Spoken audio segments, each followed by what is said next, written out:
ரஷ்யாவோட defence minister Andre பெல்லோசோ அவர்கள் இப்ப களத்துல இருக்கக்கூடிய ஸ்பெஷல் மிலிட்டரி ஆபரேஷன் ஜோன்ல இருக்கக்கூடிய மிக முக்கியமான கமாண்டர்ஸ் கிட்ட எல்லாம் வந்து பண்ணா பேசியிருக்காரு. கரஸ்பாண்டன்ஸ் கிட்ட எல்லாம் வந்து பண்ணா பேசிட்டு இருக்கும்போது இம்பார்ட்டன்டான ஒரு டெவலப்மெண்ட் அப்படிங்கிறது யுஏவி அன்மேன்ட் ஏரியல் வெஹிக்கிள், அது கூடவே ஏஐ, இது ரெண்டுலயும் வந்து பாத்தீங்கன்னா கான்சென்ட்ரேட் பண்ணும். ஏன்னா மொபைல் ஃபயர் குரூப் அப்படிங்கிறது தான் இப்ப அதிகப்படியான நபர்கள் எஃபிவி இன்டர்செப்டார்ஸ்க்கு வந்து பாத்தீங்கன்னா பயன்படுத்தப்படுது. ஸோ இப்போதைக்கு ஆக்டிவா டிப்ளாய் பண்ணியிருக்கிறது மொபைல் ஃபயர் குரூப். அப்படின்னா நகர்ந்துகிட்டே இருக்க முடியும். இந்த ஆன்டி ஏர்கிராஃப்ட் கன்னர்ஸ் மாதிரி வந்து பாத்தீங்கன்னா ஒரு ஒரு இடத்துலயும் இருக்கும். ஆட்டோமேட்டிக்கா வந்து பாத்தீங்கன்னா எஃபிவி ட்ரோன்கள் பறக்குது, ரிகானிசன் ட்ரோன்கள் பறக்குது. எப்படி ரஷ்யா சாகி ட்ரோன்கள் அனுப்புறாங்க, அதே போல உக்ரைன் FP2 ரக ட்ரோன்கள் அனுப்புறாங்க. அந்த ட்ரோன்கள் எல்லாத்தையுமே குறி வச்சு சுடுறதுக்காக சில நேரங்கள்ல ரிமோட்டாவும் சரி, ஆள் இருக்கக்கூடிய வகையிலயும் சரி, ஒரு ஆள் பிசிக்கலா அங்க இருந்து அது ஏற்கனாதான் வெடிக்க வைக்க முடியும், அந்த குண்டுகளை ஃபயர் பண்ண முடியும்ன்ற மாதிரியும் சரி, இன்னொன்னு ஆட்டோமேட்டிக்கா ரிமோட் கண்ட்ரோல்ல வந்து பாத்தீங்கன்னா ஒர்க் ஆகுற மாதிரி, இதுக்கப்புறம் ஏஐ இருந்து அதுவே ஒர்க் ஆகுற மாதிரி லேயர்டு டிஃபென்ஸ் சிஸ்டமா வந்து பாத்தீங்கன்னா ஒர்க் ஆயிட்டு இருக்கு. ஸோ இதுல மிக முக்கியமான அனௌன்ஸ்மெண்ட் அதுல சொல்றது, இந்த மொபைல் ஃபயர் குரூப் அப்படிங்கிறது நம்ம பண்ணியிருக்கோம். இது ஒரு யூனிஃபைடு என்விரான்மெண்ட். இது சுச்சுவேஷனல் அவேர்னஸ். அதாவது இப்ப அதிகப்படியான ட்ரோன்கள், இப்போ உக்ரைன் 400 ட்ரோன்கள் அனுப்புறாங்க இல்லையா? ஸோ இப்ப இருக்கக்கூடிய என்விரான்மெண்ட்டுக்கு ஏற்றபடி நம்ம இந்த யுஏவியை கவுண்டர் பண்ணக்கூடிய வகையில வந்து பாத்தீங்கன்னா வடிவமைக்க ஆரம்பிக்கணும். அதுக்கு ஏற்றபடி திறன்பட செய்ய ஆரம்பிக்கணும். நம்ம அன்மேன்ட் ஏரியல் வெஹிக்கிள ஏப்ரல்லே வந்து பாத்தீங்கன்னா செஞ்சாச்சு. அதோட சாஃப்ட்வேரோட டாக்டிக்கல் லெவல், டார்கெட்டிங், ஐடென்டிஃபிகேஷன் இதெல்லாம் வந்து பண்ண சோதிச்சுக்கிட்டு இருக்கோம். அதாவது அதோட சாஃப்ட்வேர் எப்படி இருக்கு, ஒரு டார்கெட்டை துல்லியமா குறி வைக்குதா, ட்ரெயினை தான் குறி வைக்குதா, ட்ரக்கை தான் குறி வைக்குதா அப்படிங்கறத வந்து பாத்தீங்கன்னா ஐடென்டிஃபை பண்ணோம்ல, அதை ஐடென்டிஃபை பண்ணி பேட்டில் ஃபீல்ட் விசிபிலிட்டி, அதாவது நம்ம தாக்க போறது டீக்காயா இல்ல உண்மையாலுமேவா அப்படிங்கிற விஷயங்கள்லாம் தெரிஞ்சுக்கணும். இப்போ எலக்ட்ரானிக் வார்ஃபேர் யூஸ் பண்றாங்கன்னா சப்ரஸ் ஆயிடுச்சுன்னா பிளைண்ட் ஆயிரும்ல ட்ரோன்கள்லாம் கனெக்ஷன் இல்லைன்னா. ஸோ அது போல நேரங்கள்லயும் வந்து பாத்தீங்கன்னா எப்படி இதை காம்பேட் மேனேஜ்மெண்ட் பண்றது அப்படிங்கறதெல்லாம் இன்ட்ரடியூஸ் பண்ணலான்னு பேசியிருக்காங்க. இதுல ஏஐ இன்டெகிரேஷன், அதாவது ட்ரோன்கள் எந்த மாதிரி போய் தாக்குதல் பண்ணுது அப்படிங்கிறதுக்குள்ள ஏஐ பார்த்தாச்சு. இப்போ இவங்க சொல்லக்கூடிய ஏஐ அப்படிங்கிறது வந்து பாத்தீங்கன்னா ரெகக்னைசேஷனுக்காக இருக்கு. இல்ல ஆட்டோ டார்கெட் அக்வசிஷன், அதாவது ஒரு டார்கெட் இருக்குன்னா அதை குறி வச்சு அதுவே போய் தாக்குதல் பண்ணும். ஸோ இதனால என்ன ஆகும்னா ஏர் டிஃபென்ஸ் சிஸ்டமுக்கு இது ஒரு லேயர்டு டிஃபென்ஸ் சிஸ்டமா வந்து நிற்கும். ஏர் டிஃபென்ஸ் சிஸ்டம்ல இது இன்றியமையாத ஒன்னா இப்ப மாறிட்டு இருக்கு. நவம்பர் மாசத்துக்குள்ள இது வந்துரும் அப்படிங்கிறது போல பெல்லோசா அவர்கள் சொல்றாரு.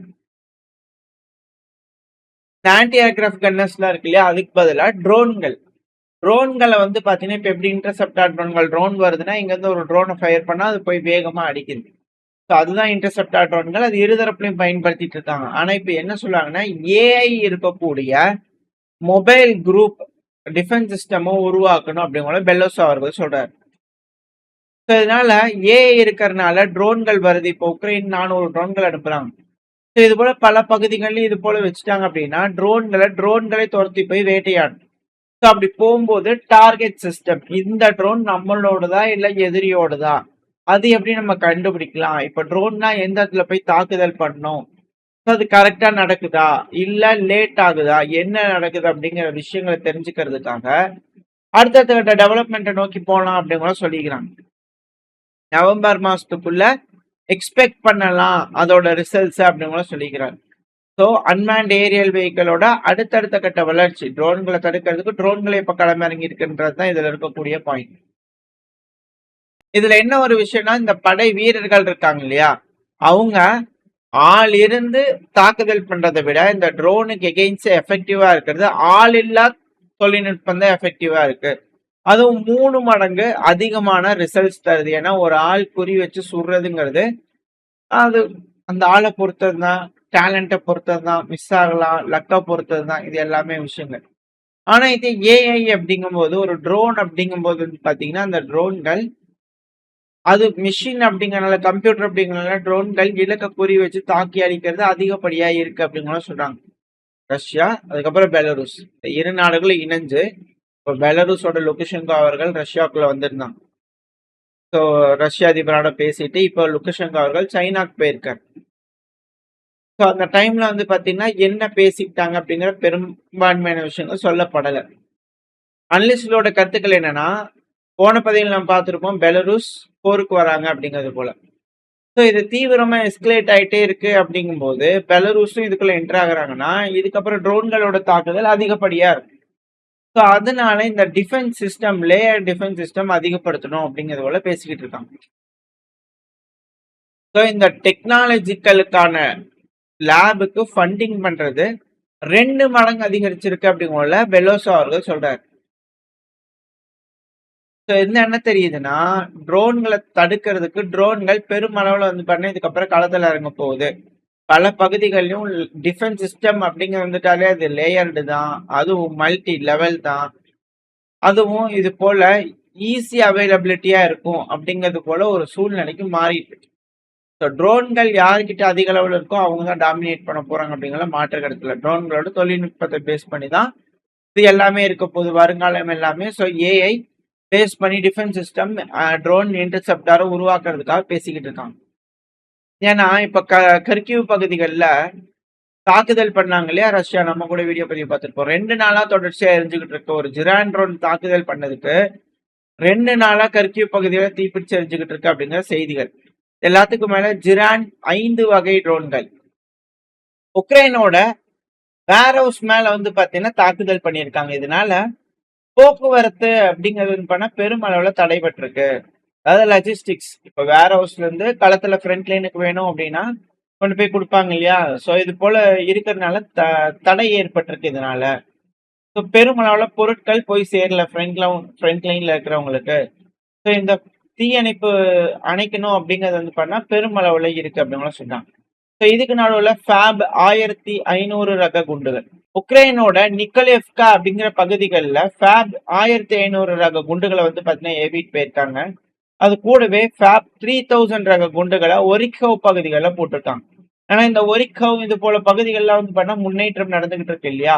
ஸோ களம் ரொம்ப க்ளோஸா இருக்கிறதுனால 3000 ரக ஃபேப் ரக குண்டுகளை வந்து பண்ணா போட்டுக்கிட்டு இருக்காங்க. அட் த சேம் டைம் 4 ஃபேப் 500 ரக குண்டுகள் கர்ஷ்னோபோல்ல இருக்கக்கூடிய மக்கள் வாழும் குடியிருப்பு பகுதி, அதுவும் களத்துக்கு பக்கத்துல இருக்கக்கூடிய ஒரு பகுதி தான்.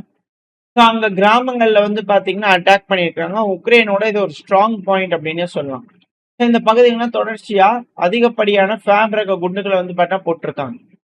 ரஷ்யாவோட டாமினன்ஸ் அப்படிங்கிறது ஃபேப் ரக குண்டுகள் களத்துல தினமும் 5000 ட்ரோன்களுக்கு மேல பயன்படுத்துறாங்க. அந்த சேம் டைம் மிக முக்கியமான பகுதிகள் எல்லாமே வந்து பண்ண குறி வச்சு தாக்கப்படுது. உக்ரைன் அப்படிங்கிறது வந்து பாத்தீங்கன்னா ரஷ்யாக்குள்ள மாஸ்குள்ள அட்டாக் பண்றாங்க. மக்கள் மத்தியில ஒரு குழப்பம் ஏற்படுத்துறதுக்கு, அச்சங்கள் கொண்டு வர்றதுக்கு ட்ரை பண்றாங்க. இது போல இருதரப்புலயும் அவங்களோட ஸ்ட்ராட்டஜிஸ்ல வந்து பாத்தீங்கன்னா பெஸ்டா இருக்கிறதுக்காக அடுத்த லெவலுக்கு எஸ்கலேஷன் நோக்கி போயிட்டு இருக்காங்க. ஸோ இது முடியல அப்படின்னா பெரும் சிக்கல் தான். அந்த சேம் டைம் நம்ம இஸ்ரேலுக்கு வந்துட்டோம் அப்படின்னா இஸ்ரேலோட பிரைம் மினிஸ்டரான பெஞ்சமின் நெத்தன்யாகு அவர்கள், டிஃபென்ஸ் மினிஸ்டர் இஸ்ரேல் காட்ஸ் அவர்கள் செக்யூரிட்டி ஜோன் தெற்கு லெபனான்ல எப்படி இருக்கு அப்படிங்கிறத வந்து பார்த்தீங்கன்னா பார்க்க போயிருக்காங்க. ஸோ அங்க போனதுக்கு அப்புறமா லெபனான் மக்களுக்கு அன்பு தரோம், ஆனா ஹிஸ்புல்லாவை எலிமினேட் பண்ணோம், அது வரைக்கும் நாங்க இங்கேயே தான் இருப்போம் அப்படிங்கிற மிரட்டல்கள் வந்து பாத்தீங்கன்னா அவங்க தரப்புல வந்திருக்கு. ஸோ பகுதிகளை இழந்திருக்கிறாங்க லெபனான் உள்ள இருக்கக்கூடிய ஹிஸ்புல்லா. ஸோ இது எப்படி லெபனான் மீட்டெடுக்க போறாங்க அப்படிங்கறத பண்ண பார்க்கலாம். ஏன்னா பகுதிகள் இஸ்ரேல் பின்வாங்க மாட்டேன் அப்படிங்கிற சொல்லும் போது என்ன மாதிரியான அக்ரிமெண்ட் அவங்களுக்குள்ள நடந்திருக்கும் அப்படின்ற கேள்வி.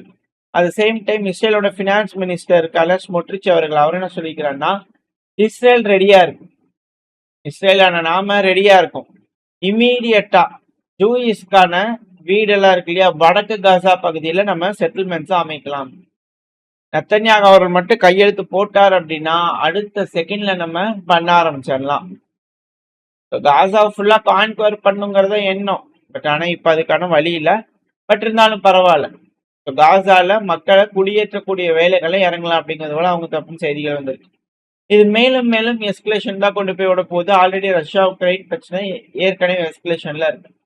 ஸோ இந்த டைம்ல வந்து பாத்தீங்கன்னா இங்க மிடில் ஈஸ்ட் எஸ்கலேஷன்ல இருக்கிறதுனால நம்ம சேனல்ல ரொம்ப நாளா சொல்லிட்டு இருக்கிற மாதிரி உலக போரோட தொடக்கம் தானே இது அப்படிங்கிற கேள்வி. ஏன்னா ரஷ்யாவோட தெற்கு பகுதி ஈரான். ஈரான் வந்து பார்த்தீங்கன்னா, இப்போ அமெரிக்காக்கு ஆதரவா இருந்திருந்தாங்க அப்படின்னா, ஆட்சி மாற்றம் கொண்டு வந்திருந்தாங்கன்னா, பொருட்கள் ரஷ்யாக்கு போகாது. ரஷ்யா கிட்ட இருந்து பொருட்கள் வாங்க மாட்டாங்க. இது போல ஏகப்பட்ட விஷயங்கள் நடக்கும் இல்லையா? ரஷ்யாவுக்கும் பெருஞ்செக்கா இருக்கும்.